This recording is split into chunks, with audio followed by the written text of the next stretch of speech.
water fluoridation. We know that it is very expensive for local communities to put this in. The U.S. is by far and away the most heavily fluoridated country in the world. Many areas, they don't fluoridate at all. When I was in Denmark, in Copenhagen, we were looking at the reporting on the Bilderberg meeting. People came up to me and they said, one guy in particular said, "My friends think you guys are lunatics because you're talking about how the government is fluoridating the water. They can't believe that the government in America would put fluoride in the water."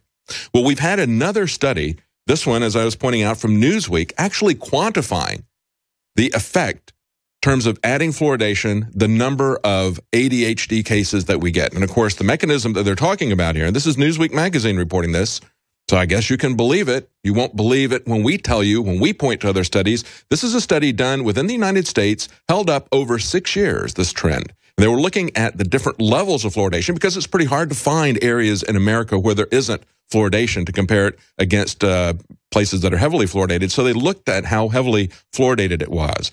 And this is a scientist at University of Massachusetts Amherst who studies endocrine disruptors.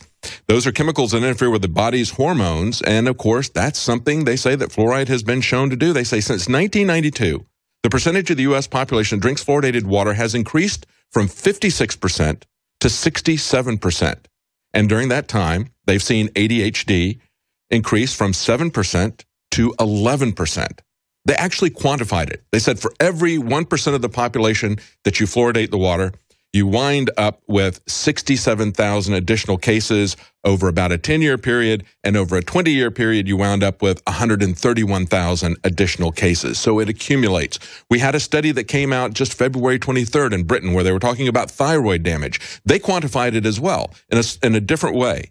They said, we see thyroid damage that creates obesity and depression in people. We see that happening at the level of 0.3 parts per million. Well, what are the levels that are allowed for water fluoridation in the United States?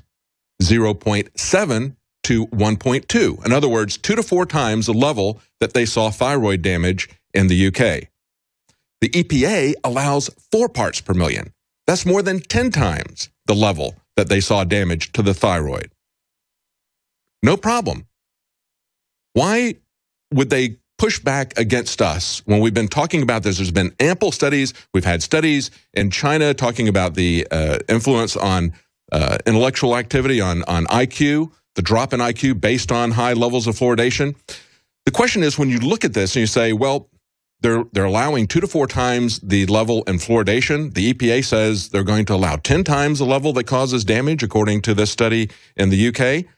The question is, how do you even know what level you're getting in the United States? How do you control the dosage when you just dump it into the water?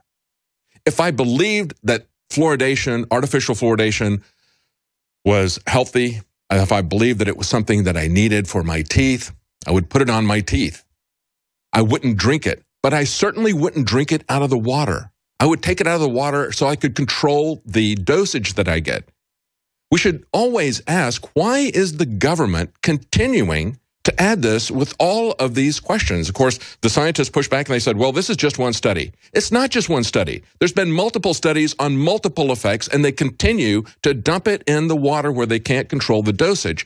That tells us there's an even more sinister agenda here than just making money for the companies, the industries that want to get rid of their toxic waste, not have to pay to dispose of it, the aluminum industry, the nuclear processing industry.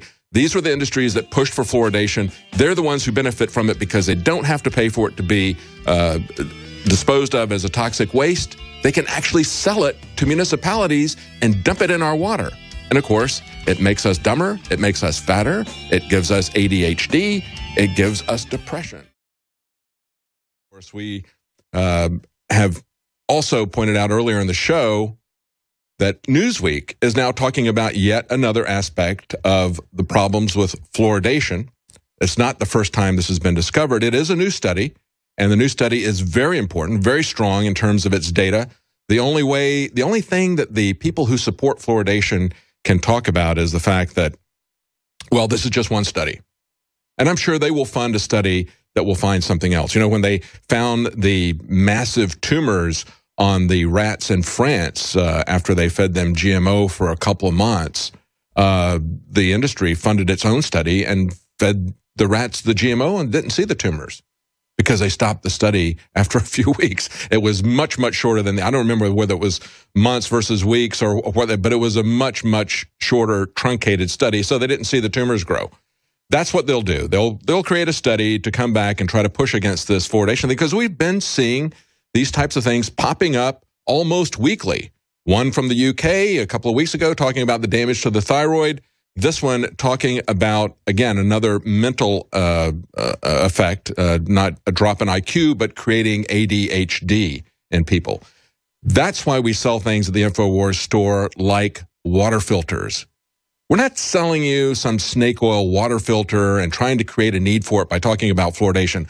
We understand and have understood for a long time, as many of you have, fluoridation hurts your brain, it hurts your thyroid, it has measurable deleterious effects. There's no reason we should be mass medicating the public with anything where you can't control the dosage by dumping it into the water supply. So get that out. We understand that's a problem. We want to help you help yourself, because you can't get the city council to stop charging you to dump toxins into the water supply. Get your filter and take it out yourself. Protect yourself, protect your family. So we came up with some great water filters to sell. That's a win-win situation. Lets you take control of your life, and it helps us be independent of the kind of pharmaceutical companies that run the mainstream media. That's why we have these things up there.